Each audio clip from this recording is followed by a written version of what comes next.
तन्वी उस होटल वाले आदमी के चेहरे नहीं देख पाई थी। उसे अब तक नहीं पता कि होटल का वह आदमी कोई और नहीं रणविजय सिंह ठाकुर ही था। तन्वी उस होटल वाली बात को जल्द से जल्द भूलना चाहती थी। वह तो ये सो रही थी कि उसकी सौतेली माँ ने उसे रणविजय को भारी कीमत पर बेच दी है। वह ये सब सोचकर सो रही थी। अगले दिन सुबह नाश्ते के टाइम मीरा ने अपने भाई से कहा, भाया अब तो भाभी भी घर आ गई। अब क्या मैं यूएस जा सकती हूँ पढ़ाई के लिए? रणविजय ने मीरा को मंजूरी दे दी। तभी तन्वी ने भी झिझकते हुए रणविजय की ओर नजरें झुकाए बोली, ठाकुर सा क्या मैं भी अपना कॉलेज वापस जा सकती हूँ? तन्वी की रणविजय को ठाकुर सा बुलाना ध्रुव को बहुत ही फनी लग रहा था। रणविजय चुपचाप कुछ सोच रहा था। तभी तन्वी ने अपना क्यूट सा चेहरा बनाया और रणविजय को दिखाते हुए कहा, प्लीज ठाकुर सा। तन्वी को ऐसे बच्ची जैसी शक्ल बनाते देख रणविजय को हंसी आ रहा था। उसने अपना हंसी दबाकर रखा और कहा, ठीक है। रणविजय के ठीक है कहते ही तन्वी मन ही मन बोली, आदित्य तुमने मेरे साथ बहुत गलत की है। तुम्हें तो मैं छोड़ूंगा नहीं। तन्वी की कॉलेज। तन्वी जैसे ही कॉलेज पहुंची उसकी दोस्त रिया दौड़कर उसके पास आकर बोली, यार कहाँ थी तुम और तुम्हारा फोन कहाँ है? तुम ना कभी मेरी जान ले लोगी। तन्वी ने रिया के दोनों खींचकर कहा, बस कर मेरी माँ अब तो आ गई हूँ ना। तुम मुझे ये बताओ, सीनियर आदित्य कपूर को कहीं देखा है क्या? रिया ने अपनी गाल से हाथ हटाकर कहा, हाँ वह अखड़ू आदित्य ना, वह तो फुटबॉल के मैदान पर है। तन्वी ने कहा, चलो तुम मेरे साथ। तन्वी रिया की हाथ पकड़कर फुटबॉल की मैदान की ओर जाने लगती है। तन्वी बहुत ही गुस्से में लग रही थी। आदित्य मैदान पर लेटकर अब तक सोच रहा था कि आखिर तन्वी की सच्चाई क्या है। कौन है तन्वी, जिसके वजह से उसकी उंगली तक कट गई? वह ये सब सोच ही रहा था कि उसके एक दोस्त ने कहा, आदित्य देख हुर की परी खुद तुम्हारे पास चलकर आ रही है। आदित्य समझ गया था कि वह तन्वी ही होगी। वह झट से उठ खड़ा हुआ और नजरें झुकाकर खड़ा रहा। तन्वी ने सीधे आकर आदित्य को जोरदार थप्पड़ लगाकर कहा, तुम एक नंबर के कमीने इंसान हो। तभी आदित्य के एक दोस्त ने कहा, अभी तो हम कमीनेपन पर उतरे ही नहीं है। और तुम्हारी इतनी हिम्मत कि तुमने आदिम कपूर पर हाथ उठाया। तुम जानती भी हो आदित्य का पापा कौन है? तन्वी ने आदित्य के से कहा जिसका नाम रवि था। यह मेरी और आदित्य की बीच की बात है। इसमें तुम नहीं बोलो तो अच्छा है। रवि को तन्वी की एटीट्यूड से गुस्सा आ रहा था। उसने तन्वी के करीब आगे बढ़कर कहा, 2 टके की लड़की तुझमें इतनी हिम्मत कि तुम हमें अपना एटीट्यूड दिखाओगी? आदित्य रवि को हाथ खींचकर कहा, रवि जाने दे यार, खामख्वाह पंगा मत ले। रवि ने आदित्य का हाथ झटक कर कहा, आदित्य छोड़ मुझे, सेकेंड ईयर की स्टूडेंट अपने सीनियर पर कैसे हाथ उठा सकती है? दूर खड़ा ध्रुव लोगों की भीड़ देखकर वहां पर आकर पूछता है, क्या हो रहा है यहाँ पर? रवि ने तन्वी की ओर ही घूर कर कहा, इस तन्वी की हिम्मत को तो देखो, इसने आदित्य पर हाथ उठाकर अच्छा नहीं किया। ध्रुव ने कहा, छोड़ जाने दे, जरूर आदित्य ने कुछ किया होगा। तन्वी ने ध्रुव को छोटी आंखें दिखाते हुए कहा, ध्रुव चलो तुम यहाँ से, नहीं तो तुम भी बिगड़ जाओगे, इनके साथ रहोगे तो। तन्वी का ऐसा कहना ध्रुव को माँ जैसी फीलिंग आ रहा था। एक ही पल में ध्रुव ने मन ही मन सोचा, शायद मेरी माँ जिंदा होती तो बिल्कुल इसी तरह डांट लगाती। तन्वी ने जाते जाते आदित्य को घुरकर बोली, अगर तुमने दोबारा कुछ करने की सोचा भी ना, मैं तुम्हारा उंगली काट दूंगी। उंगली काटने की बात सुनते ही आदित्य ने अपनी कटी हुई उंगली को देखने लगी। आदित्य अब और परेशान हो गया कि आखिर तन्वी मामूली सी लड़की में हिम्मत कैसे आए। आदित्य ये सोच रहा था कि अगर रवि के साथ ऐसा कुछ होता है तो वह तन्वी की सच का पता लगाकर ही रहेगा। दूसरी ओर रणविजय अपने ऑफिस पर मीटिंग कर रहा था। तभी उसे एक कॉल आया। वह कॉल उसके दादा जी के अस्पताल से था। रणविजय ने बिना देर किए ही कॉल उठाया। डॉक्टर शुक्ला इंडिया के बेस्ट डॉक्टर था, जो रणविजय के दादाजी के लिए पर्सनल इलाज कर रहा था। डॉक्टर शुक्ला ने कहा, ठाकुर साहब आपके दादाजी की कंडीशन काफी खराब होती जा रही है, आप जल्द से जल्द अस्पताल पर पहुंचे। रणविजय मीटिंग छोड़कर परेशान तेज रफ्तार में अस्पताल पहुंचा। रणविजय के दादाजी के हालत ऐसे थे कि वह इस वक्त आखिरी सांस गिन रहे थे। रणविजय अपने दादाजी के हाथ पकड़कर कहने लगा, आप मुझे ऐसे अकेले छोड़कर नहीं जा सकते। रणविजय ने डॉक्टर से अपने दादाजी की कंडीशन के बारे में पूछा। डॉक्टर शुक्ला निराश मन से कहा, हमें लगता है वह उन्होंने जीने की उम्मीद छोड़ दी है। रणविजय ने गुस्से में कहा, आप बेस्ट डॉक्टर होकर आप ऐसे कह रहे हैं? कुछ भी करो, मुझे मेरे दादाजी सही सलामत चाहिए। डॉक्टर शुक्ला ने रणविजय को समझाते हुए कहा, ठाकुर साहब वो खुद जीना नहीं चाहता, उन्होंने खुद अपने सर पर से ठीक होने की चाहत छोड़ दी है। रणविजय ने कहा, आप एक डॉक्टर होकर इस तरह की बातें कैसे कर सकते हो? सारे डॉक्टर रणविजय के सामने सिर झुकाकर खड़ा था। रणविजय हार मानकर उसने ध्रुव को कॉल करके अस्पताल में आने को कहा और दिनेश को रुद्राक्ष और इनायत को पिकअप करने कहा। जब ध्रुव को कॉलेज से जाते देखा तो तन्वी ने ध्रुव से पूछा, तुम इतनी जल्दी क्यों जा रहे हो? ध्रुव परेशान लग रहा था। ध्रुव को परेशान देखकर तन्वी ने कहा, तुम रुको, मैं भी आती हूँ। तन्वी ने फटाफट अपना बैग पैक उठाया और रिया से कहा, अगर तुम्हें कुछ भी जानना हो ध्रुव से पूछ लेना। इतना कहकर ध्रुव और तन्वी अस्पताल के लिए निकले। कुछ देर में तन्वी और ध्रुव अस्पताल पहुंच गए थे। तन्वी ने मास्क पहनकर रखी थी, इसलिए उसे पहचाना नहीं जा सकता था। अस्पताल पहुंचते ही ध्रुव रोते हुए अपने दादाजी के पास घुटनों के बल बैठकर रोने लग गया। रणविजय की आंखें भी नम था। दोनों भाई को ऐसे परेशान देख तन्वी की भी आंखें नम होने लगी। आईसीयू का कमरा 5 डॉक्टर मौजूद थे। ध्रुव डॉक्टर से कहने लगा, कोई तो रास्ता होगा दादाजी को बचाने का। 5 डॉक्टर सिर झुकाए बस चुपचाप खड़े थे। दादाजी की कंडीशन और खराब होती जा रही थी। मशीन से टूट टूट की आवाजें और डॉक्टर की भाग दौड़ देखकर तन्वी को गुस्सा और चिड़चिड़ापन होने लगी। कोई पेटेंट जिंदगी और मौत से लड़ रहा है और शोर शराबा से तन्वी को पता नहीं क्यों अपनी सौतेली माँ की बकबक याद आ रही थी। तन्वी ने कान बंद किया और थोड़ी बहुत ऊंची आवाज में कहा, शांत हो जाओ सब लोग। तन्वी को ऐसे कहते सुन डॉक्टर कभी तन्वी को देख रहे थे तो कभी रणविजय को। ध्रुव ने भी रोना बंद कर दिया। तन्वी ने अपने मुंह से मास्क हटाकर कहा, थोड़ा आराम से कीजिए, हड़बड़ी में कुछ गलत ना हो जाए। तन्वी दादाजी के पास एक रखी सतुल पर बैठ गई। ध्रुव और रणविजय तन्वी को टकटकी लगाए देखने लगे। डॉक्टर शुक्ला दादाजी के चेकअप करने लगे। तन्वी ने दादाजी के सिर पर हाथ फेरकर कहने लगी, मेरा नाम तन्वी है, क्या आप नहीं जानना चाहते कि मैं आपके कौन लगती हूँ? तन्वी ने अपने बैग पैक से एक की चेन निकाली जो उसकी माँ की आखिरी निशानी थी।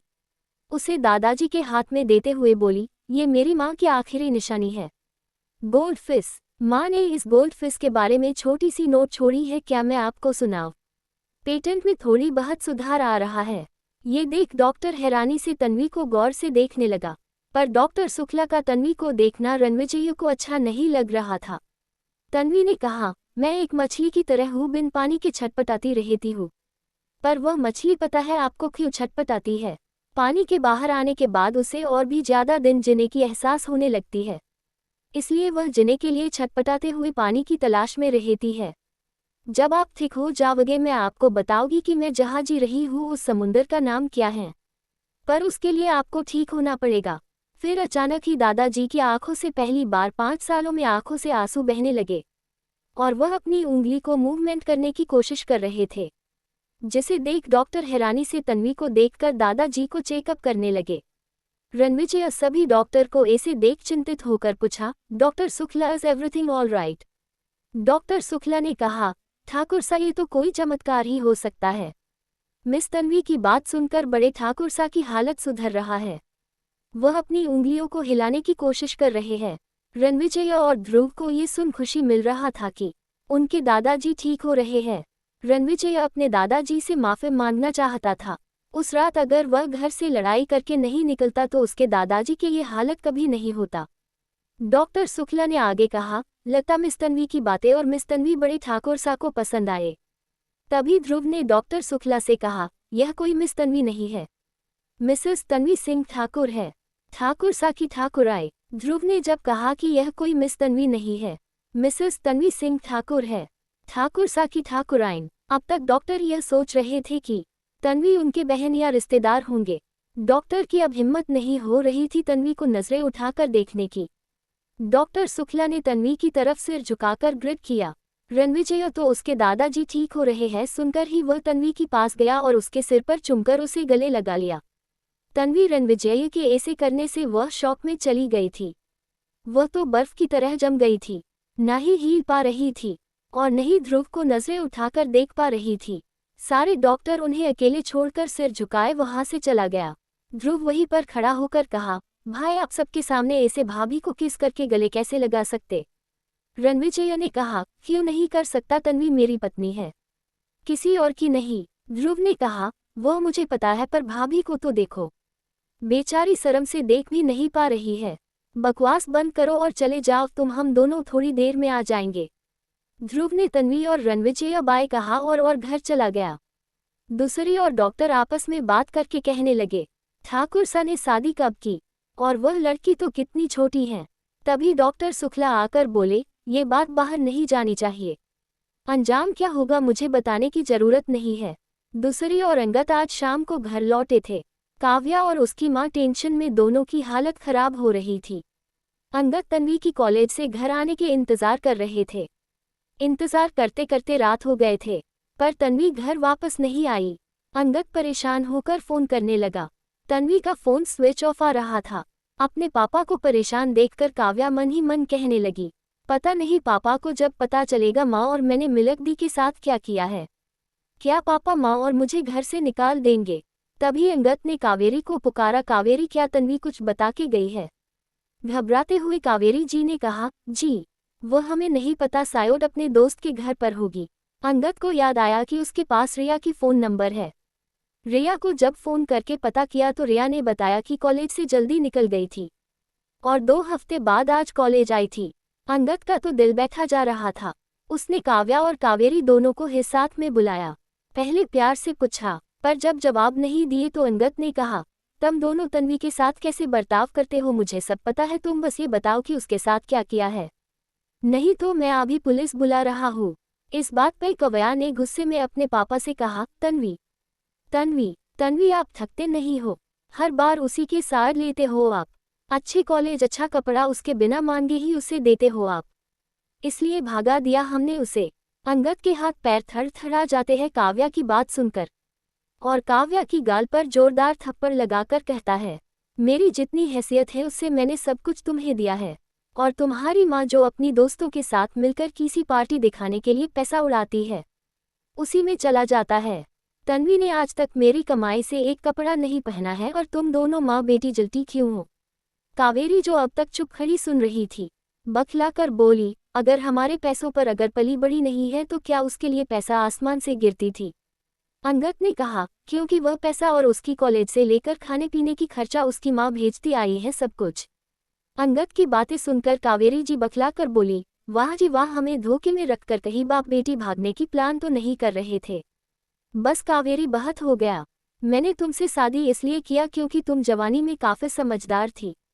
मुझे लगा तुम तन्वी को काव्या को जैसे प्यार करती हो ऐसे ही करोगी, पर तुम दोनों ने मिलकर ये ठीक नहीं किया। कावेरी जी ने कहा, मेरी बेटी की हिस्से का प्यार आप तन्वी पर लुटाते हो क्या? हर बात उसकी सुनते हो? कभी सोचा है आपने अपनी बेटी के बारे में? अंगद परेशान होकर कहने लगा, अब मैं अपनी बहन को क्या जवाब दूंगा? मैंने वादा किया था कि मैं तन्वी की अच्छे से ख्याल रखूंगा। कावेरी और काव्या सोच में पड़ गई कि बहन वादा क्या है ये सब। तभी अंगद ने फोन निकालकर एक नंबर पर कॉल किया।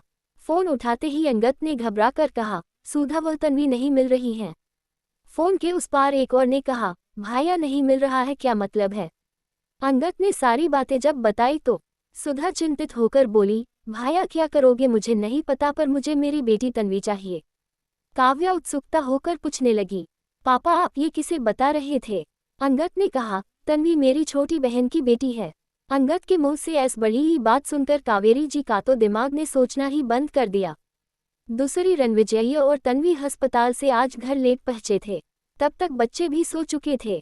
रणविजय कमरे में गया और अपना कपड़ा निकालकर वॉशरूम में फ्रेश होने चला गया। तन्वी ने सोचा कि जब तक रणविजय नहाकर आता है तब तक वह बच्चों को देखकर आएगी। आज ध्रुव, रुद्राक्ष और इनायत के रूम पर सो रहा था। तीनों को ही सही से चादर उड़ाकर तन्वी अपने कमरे में वापस आ गई। रणविजय बिस्तर पर बैठकर लैपटॉप पर काम कर रहा था। तन्वी उसे बिस्तर पर देखकर हैरान हो गई। वह मन ही मन बोली, यह आज बिस्तर पर सोने वाला है क्या? तन्वी अपना नाइट सूट लेकर फ्रेश होने चली जाती है। जब वापस आई तो उसने देखा कि रणविजय बिस्तर पर ही टेकन लगाकर बैठा हुआ था। तन्वी अपनी गिले बाल पोंछ रही थी। रणविजय उसे ऐसे देखकर वह अपना लैपटॉप का काम छोड़कर तन्वी को ही ताड़ रहा था। रणविजय ने मन ही मन कहा, अगर ध्रुव की क्लासमेट है, इसका मतलब ये 21 साल की है। क्या लड़की जल्दी पैदा नहीं हो सकती थी? मेरा भी दिल इस पर ही आना था। तन्वी को अजीब लग रहा था, जिस तरह से रणविजय उसे देख रहा था। वह मन में कुछ तो सोच रहा है, यही सोचकर तन्वी अंदर ही अंदर डर रही थी। रणविजय ने कहा, तन्वी इधर आओ। तन्वी चुपचाप रणविजय के पास जाकर खड़ी हो जाती है। रणविजय ने तन्वी को अपने पास बैठने के लिए कहा और तन्वी के हाथ से टॉवेल लेकर तन्वी गीले बाल को पोंछने लगा। तन्वी को पहले तो अजीब लगा, पर उसे अच्छा लग रहा था। रणविजय का उसके बाल सुखाना तन्वी की होंठ पर मुस्कुराहट छा गई थी। तन्वी की दिल में रणविजय को लेकर प्यार जागरूक होने लगी थी। बाल सूख जाने के बाद तन्वी ने रणविजय के गाल पर एक किस की और वह बिस्तर पर टेकन रजाई उड़कर सोने लगी। तन्वी की इस बड़ी ही हरकत पर रणविजय को हंसी भी आ रहा था और उसे अच्छा भी लग रहा था।